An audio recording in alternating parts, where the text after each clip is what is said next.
Explicaciones y demostraciones. Este símbolo se lee implica. Es un conectivo y en una proposición compuesta, P implica Q indica que P es el antecedente de la implicación y que Q es el consecuente de la implicación. Por ejemplo, si tengo estas dos proposiciones, P, X es un número entero y Q, X es un número racional, la proposición compuesta P implica Q, en este caso podría escribirse: si X es un número entero, entonces es racional. El enunciado afirma que la verdad del antecedente implica la de su consecuente. No dice que su antecedente sea verdadero, sino solamente que si el antecedente es verdadero, entonces también será verdadero el consecuente. ¿Sí? Por ejemplo, si P es el número 7, 7 es un número entero y 7 también es un número racional. 7 es entero, entonces 7 es racional. Si el antecedente es verdadero, entonces el consecuente también. ¿Sí? Y bueno, la implicación no dice que el consecuente sea verdadero, sino que el consecuente, o sea, es racional, será verdadero si el antecedente lo es. Veamos otro ejemplo. Si tenemos las proposiciones P, José es mendocino, y Q, José es argentino, la implicación P implica Q quedaría escrita de esta forma: si José es mendocino, José es argentino. Y es una proposición verdadera. Está claro que si alguien es mendocino, también es argentino. Hay otra forma de escribir las implicaciones. Las llamamos implicaciones equivalentes a esta P implica Q. ¿Sí? Tener escrito P implica Q es lo mismo que escribir si P entonces Q, si P, Q, P implica Q o P solo si Q. Son distintas formas o formas equivalentes a escribir esta proposición compuesta. P implica Q. La implicación solo es falsa siendo el antecedente verdadero y el consecuente es falso. Y verdadera en los demás casos. Veamos una implicación falsa. Si una figura es un cuadrilátero, entonces es un cuadrado. Acá tengo una proposición compuesta. Si una figura es un cuadrilátero, esta es P, entonces es un cuadrado. Es la proposición Q. ¿Sí? Esta proposición es falsa, dado que saber que si una figura es un cuadrilátero no me asegura que sea un cuadrado. De hecho, si la figura en cuestión es un rectángulo, es claro que no necesariamente tiene 4 lados iguales. Un rectángulo puede o no tener 4 lados iguales. Hemos encontrado un ejemplo donde P es verdadera, es decir, un rectángulo es un cuadrilátero, por lo tanto es verdadero, pero Q no. Y con esto mostramos que la implicación es falsa. Cuando encontramos este tipo de ejemplos, a estos ejemplos los llamamos contraejemplos. Los contraejemplos nos sirven para demostrar que una implicación es falsa. Dada una implicación, hay otras relacionadas con esta. ¿Sí? Dada la implicación P implica Q, que llamamos directa, también es posible considerar otras 3 implicaciones que pueden construirse a partir de esta, a partir de la primera, ¿no? Dada P implica Q, la directa, podemos construir la recíproca. Y la recíproca se construye intercambiando de lugar las proposiciones. Ahora voy a decir Q implica P. La contraria puedo construir. La contraria se construye a partir de negar cada una de las proposiciones. No P implica no Q. ¿Sí? Y por último, la contrarrecíproca es cambio de lugar las proposiciones y las niego. Entonces es no Q implica no P. La implicación directa y su recíproca, si la implicación directa es verdadera, su recíproca no siempre lo es. En cambio, los valores de verdad de la proposición P implica Q y no P implica no Q son iguales. Es decir, la directa y la contrarrecíproca son equivalentes. Tienen el mismo valor de verdad.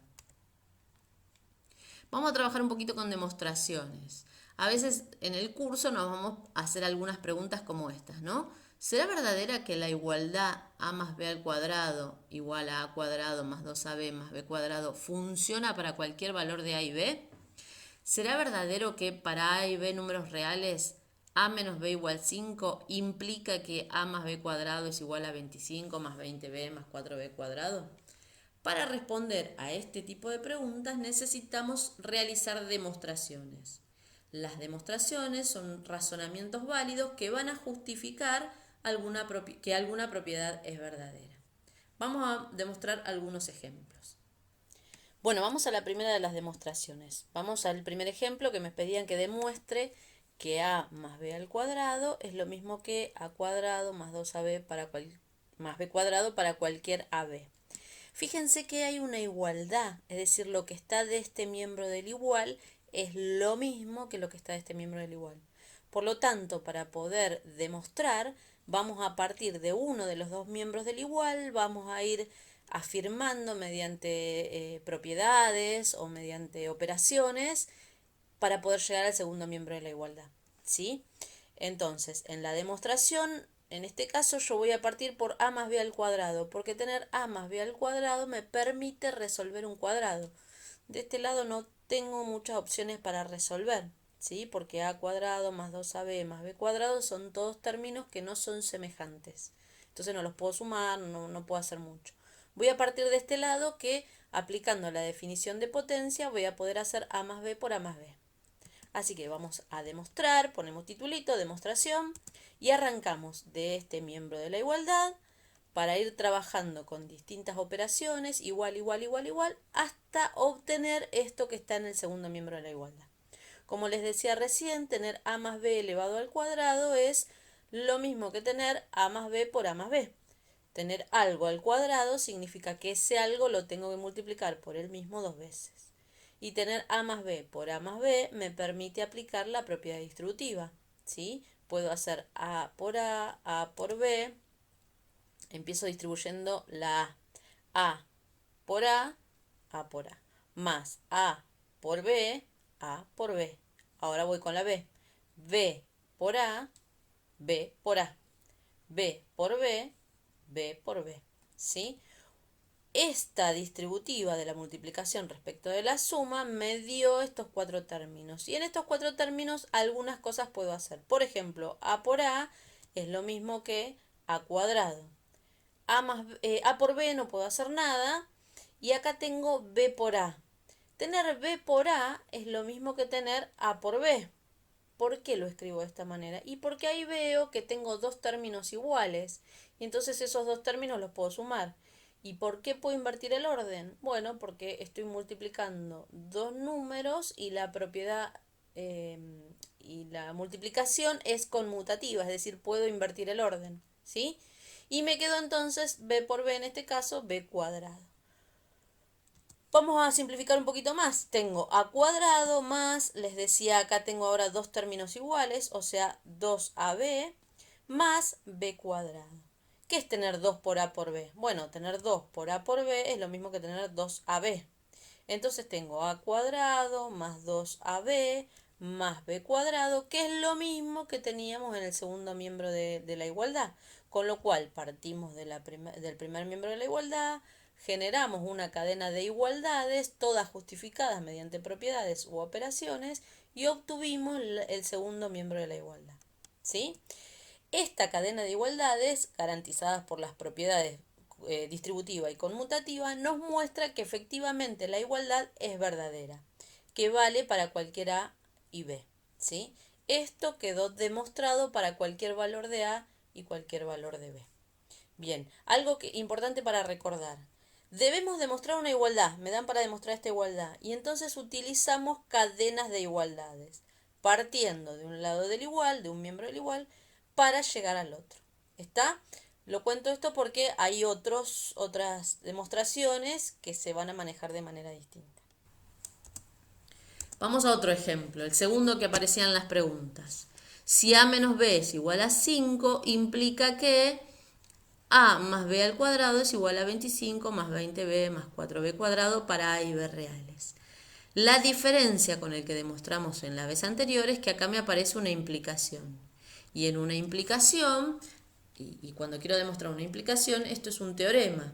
A la primera parte de la implicación, al antecedente se lo llama hipótesis y al consecuente se lo llama tesis en una demostración.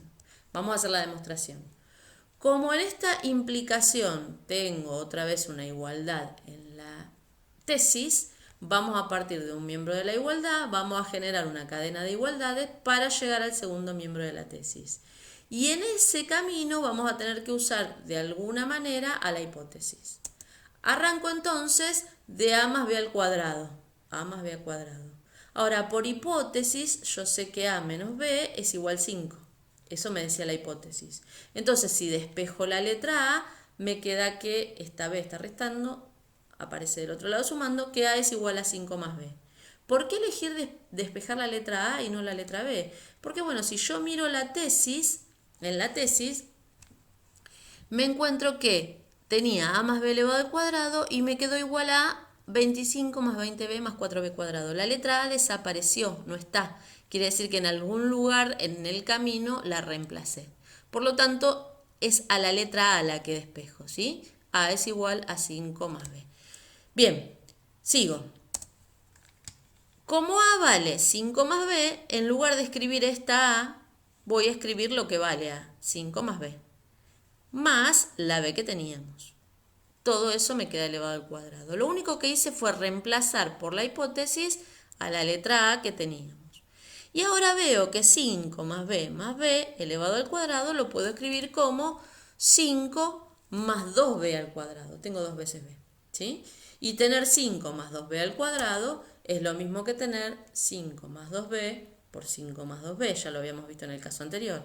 Aplicando en este caso la propiedad distributiva, me queda que 5 por 5 es 25, que 5 por 2b es 10b, que 2b por 5 también es 10b y que 2b por 2b es 4b cuadrado. No llegué todavía a la tesis, pero estoy muy cerca de llegar a la tesis porque me faltan sumar estos dos términos que son semejantes. O sea que va a quedar 25 más 20b más 4b cuadrado. Y partimos de un miembro de la igualdad de la tesis. Con una cadena de igualdades llegamos al segundo miembro de la tesis, que era lo que queríamos demostrar. Esta cadena muestra que suponiendo verdadera la hipótesis, entonces la tesis es verdadera. O sea que demuestra esta implicación que nos dieron, ¿sí?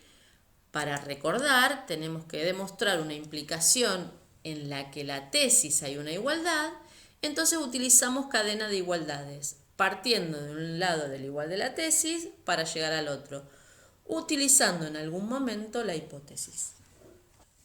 Un último ejemplo podría ser demostrar que si un número es par, entonces su cuadrado es par. Vamos a traducir esto primero, en primer lugar, simbólicamente, ¿sí? Simbólicamente, decir que si un número es par, entonces su cuadrado es par, me está hablando de una implicación.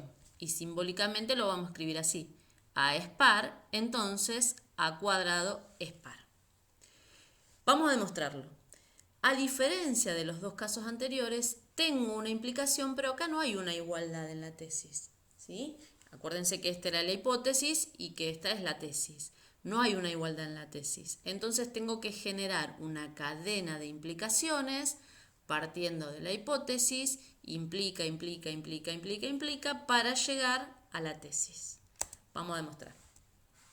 Arranco de la hipótesis, como decíamos. A es par. Si un número es par, es porque lo puedo escribir de la forma 2 por algo, ¿sí? Los números pares se escriben de la forma 2 por algo. Ese algo tiene que ser un número entero para que esto realmente quede par, ¿no? A es de la forma 2 por n, con n perteneciente a los enteros. Bueno, si A es de la forma 2 por n porque es un número par, entonces A cuadrado va a ser de la forma 2n elevado al cuadrado. Si este está elevado al cuadrado, este lado también está elevado al cuadrado, ¿no? A cuadrado entonces es de la forma 2n cuadrado. ¿Y qué es elevar 2n al cuadrado? Bueno, elevar 2n al cuadrado es lo mismo que tener 2n por 2n, o sea 4n cuadrado. A cuadrado es 4n cuadrado. No me tengo que olvidar a dónde quiero llegar. Quiero llegar a que a cuadrado es par. O sea, si a cuadrado es par, lo tendré que escribir de alguna manera como 2 por algo, ¿sí? No tengo 2 por algo, hasta acá tengo 4 por algo. Bueno, pero yo a 4 lo puedo escribir de la forma 2 por 2. Entonces, a cuadrado es 2 por 2 por n cuadrado. Y tener 2 por 2 por n cuadrado es lo mismo que tener 2 por todo esto, 2n cuadrado, ¿sí? Acuérdense que este n era un número entero. Cuando lo multipliqué por n, es decir, cuando lo elevé al cuadrado, sigue siendo un número entero. Cuando lo multiplico por 2, todavía es un número entero. Entero por entero me da entero, ¿sí? Entonces, tener 2 por 2n cuadrado es lo mismo que pensar este 2n cuadrado como un h entero también, ¿no? En lugar de pensarlo como este numerito, es un h. Es decir, que a cuadrado lo puedo escribir de la forma 2 por h, con este h entero. Y si a este a cuadrado lo pude escribir de la forma 2 por algo, es porque es un número par. Por lo tanto, puedo concluir con que a cuadrado es par. Queda demostrado que partiendo de la hipótesis, esta hipótesis H, puede deducirse la tesis T, ¿sí? Importante para recordar, esta es una implicación y no hay una igualdad en la tesis. Fíjense que en la tesis no teníamos igualdad. Por lo tanto, para demostrarla, la vamos a demostrar con cadena de implicaciones. Implica, implica, implica, implica, implica. Siempre comenzando desde la hipótesis.